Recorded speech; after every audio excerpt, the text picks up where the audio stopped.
Chers téléspectateurs, bonsoir et bienvenue dans ce journal en cette soirée du samedi 24 août 2024. Dans les actualités de ce jour, la plateforme IFI est prête à affronter les élections communales qui auront lieu le 11 décembre prochain. L'IFI ne présentera pas de candidat en son propre nom, mais soutiendra tout candidat présenté par la plateforme IRMAR. L'IFI a tenu aujourd'hui du congrès au stade couvert de Mahamas. Reportage de Ratre Banazatouf sur les images de Ritsech Angiarap. Les élections communales sont des élections de proximité, selon la plateforme IFI ou le groupement des associations partisans du président Andrzej. Comme toutes les élections précédentes auxquelles l'IFI a participé, la plateforme a affirmé qu'elle est prête à affronter les élections communales qui auront lieu le 11 décembre. L'IFI ne présentera pas de candidat en son propre nom, mais soutiendra les candidats qui seront présentés par la plateforme IRMAR. La plateforme IFI de toute l'île ont tenu aujourd'hui un grand rassemblement au stade couvert de Mahamas, un événement auquel a assisté le père du président de la République. À noter que la plateforme IFI compte actuellement plus de 1 million de membres à travers tout le pays. Dans un autre sujet, le chef d'état-major de l'armée, le général Mansour Akoutourville, a visité aujourd'hui le bataillon infanterie à Madzang en compagnie des chefs d'état-major de l'armée de terre, de la marine et de l'air. Il a donné de nombreuses instructions aux armées du bataillon, notamment le renforcement de la capacité de faire face à toutes les menaces susceptibles de déstabiliser la paix, la nécessité de respecter les règles et la conduite des militaires et de poursuivre la lutte contre la corruption. En effet, la pratique de la corruption qui est totalement inacceptable, a-t-il déclaré. Il a également encouragé l'entrée dans le monde du numérique, dans la gestion des ressources humaines qui renforce la digitalisation de l'armée malgache et le développement de l'industrie militaire qui constitue un défi lancé par le ministère des Forces armées. En outre, améliorer la qualité de l'information, faire des rapports en temps opportun aux chefs à chaque niveau et continuer à coopérer avec ceux de la gendarmerie nationale et de la police nationale du pays en tant que membre à part entière des Forces armées de l'OMC. Tout cela est nécessaire, a déclaré le général, chef d'état-major de l'armée, pour promouvoir la paix et la sécurité à travers Madagascar. Toujours dans cette partie ouest de Madagascar, un couple dont l'infection par le VIH-Sida est confirmée a disparu alors qu'il devait suivre un traitement à Djanoufasque, district d'Ambadouine, région de Bouéne. Un cas qui est soupçonné d'avoir un impact sur la propagation de ce virus localement, selon un médecin. De plus, personne ne fait de dépistage volontaire à Madzang. Seules les femmes enceintes en effectuent auprès des CSB et au cours des 4 premiers mois de cette année, 4 femmes enceintes sont confirmées pour être infectées par le VIH au CSB Beloubek, Madzanga 2. Reportage de Anya Martina. L'épidémie du VIH-Sida est toujours présente dans la région de Bouéne. Cependant, peu de personnes viennent volontairement se faire dépister dans les CSB, selon les informations. Seules les femmes enceintes qui viennent se faire examiner sont dépistées par les médecins. Et quant au CSB de Belbek, district de Madzanga 2 particulièrement, 4 femmes enceintes sur les 171 testées au cours des 4 premiers mois de cette année ont été confirmées porteuses de ce virus. Par ailleurs, une femme enceinte est également confirmée porteuse du virus au CSB 2 à Djanoufasque, district d'Ambadouine en 2023, et lorsque son mari a également été testé, on a appris qu'ils étaient tous deux porteurs du virus. Mais le problème est que ce couple n'est pas venu pour le deuxième test et la poursuite du traitement. Le couple n'a pas été retrouvé jusqu'à présent, malgré les efforts des agents de santé dans cette localité. L'un des problèmes dans de tels cas est la propagation du virus, d'après les explications. La région de Bouéne est actuellement classée zone rouge en matière de VIH-Sida. Elle se trouve à la 3e place du plus grand nombre de cas, après Annalamanque et Atsinanan. Selon les statistiques, en 2022, 311 personnes dans cette région ont disparu lorsqu'il a été confirmé qu'elles étaient porteuses de ce virus. Dans un tout autre contexte, l'homologation du stade Barré Mahamas dans le plus bref délai figure parmi les tâches prioritaires du nouveau ministre de la Jeunesse et des Sports, Abdullah Marsan Mustafa, cela afin que le stade puisse accueillir à nouveau des compétitions internationales. Le nouveau ministre a déjà été responsable au sein de la CAF et connaît très bien toutes les étapes à suivre pour obtenir cette homologation. Par ailleurs, la mise en œuvre de la politique nationale sera renforcée pour garantir le développement du sport malgache. Reportage de Anzar Khazanraville. Le nouveau ministre de la Jeunesse et des Sports, Abdullah Marsan Mustafa, a immédiatement lancé un énorme défi lors de la passation de pouvoir entre lui et le ministre par intérim, Valérie Ramoudzavelou. Ainsi, le ministère fera tout pour obtenir l'homologation du stade Barré dans les plus brefs délais, car c'est le seul stade qui a une capacité de 40 000 à 50 000 places dans l'océan Indien, a-t-il déclaré. Cela permettra à Madagascar de gagner de l'argent pour le développement du sport malagasy. La mise en œuvre du projet PNS, ou Politique nationale du sport, sera également accélérée pour le développement des athlètes malagasy. Nous devons travailler avec des partenaires locaux, mais aussi ceux à l'étranger, a déclaré le ministre. Ce nouveau ministre de la Jeunesse et des Sports effectuera des visites sur terrain pour sélectionner les athlètes malgaches à la base.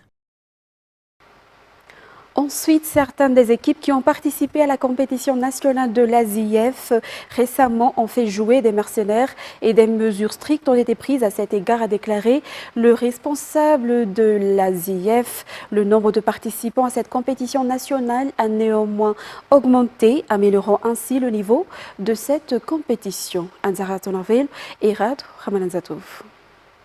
L'ASIF, qui est l'organisateur de la compétition sportive réservée aux fonctionnaires, a mis en place des mesures strictes lors de la compétition nationale organisée récemment, un tir à B. De nombreuses équipes ont dû être sanctionnées et n'ont pas pu continuer la compétition pour avoir intégré des mercenaires, c'est-à-dire des non-fonctionnaires, dans leur équipe. Par ailleurs, au cours de cette compétition nationale, l'on a pu constater que les fonctionnaires sont actifs dans la pratique de sport pour entretenir leurs conditions physiques afin qu'ils puissent mener à bien les tâches qui les attendent au quotidien.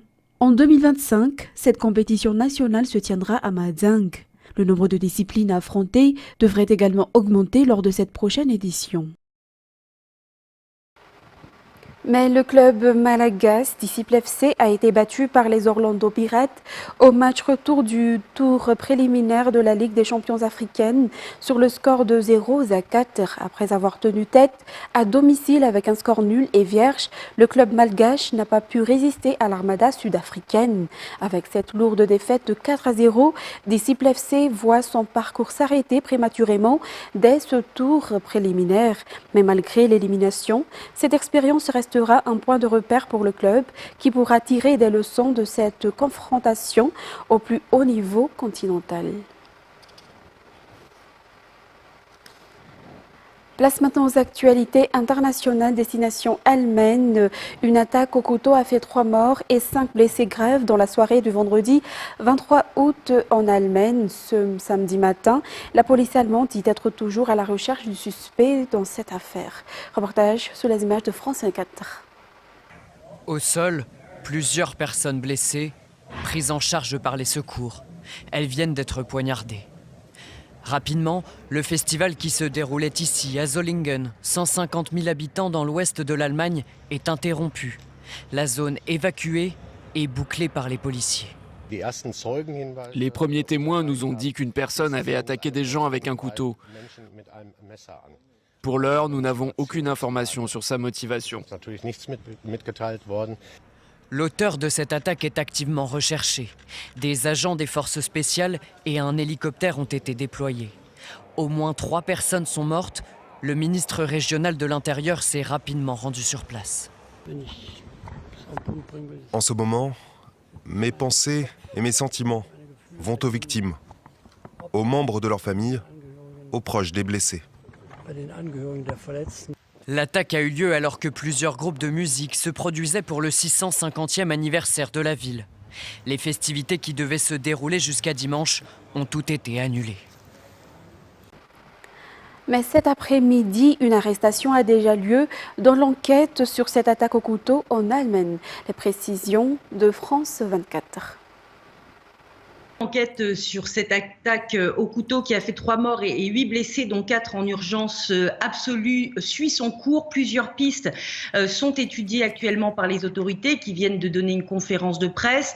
Selon le procureur général de Düsseldorf, toutefois, la piste d'un attentat terroriste réalisé par une seule personne semble actuellement la plus probable. L'assaillant aurait sciemment visé le cou de ses victimes, selon les enquêteurs. Alors, les médias allemands ont effectivement effectivement annoncé plusieurs interpellations dans la journée. L'une d'entre elles visant un jeune homme a été confirmée par les autorités. Ce dernier est soupçonné d'avoir échangé avec l'assaillant juste avant l'attaque. Mais les autorités n'ont pas encore mis la main sur l'auteur des faits. Cette attaque au couteau s'est déroulée, vous l'avez rappelé, lors d'un festival en plein cœur de Solingen.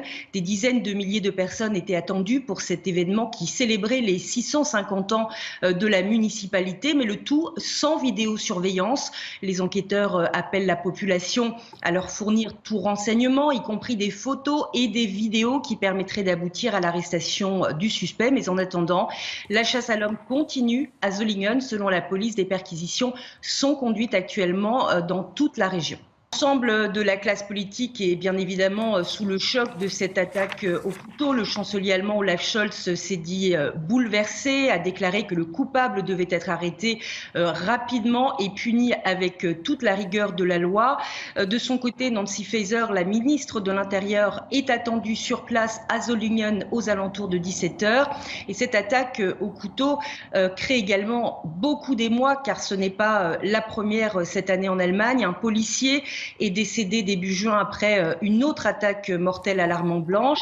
Et donc depuis, le débat sur la recrudescence de ce type d'attaque au couteau bat son plein.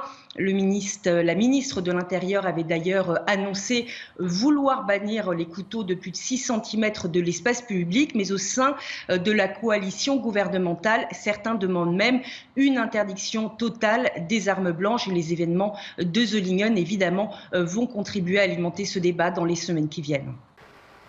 Et au moins 2 voitures, dont une contenant une bouteille de gaz qui a explosé, ont été incendiées au samedi devant la synagogue de la Grande Motte, dans le sud de la France, où Gabriel Attal et Gérald Darmanin ont annoncé leur venue après cet acte manifestement criminel.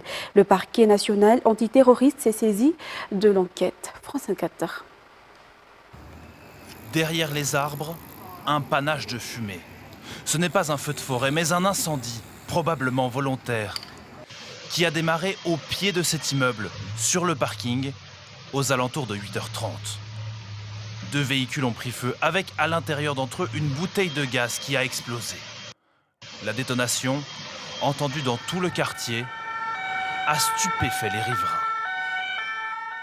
J'ai entendu comme un gros bruit, une explosion, et puis après j'ai vu de la fumée dans le ciel qui s'échappait, une épaisse fumée. Il y avait énormément de flammes sur ce site-là, derrière le bâtiment de l'EDF.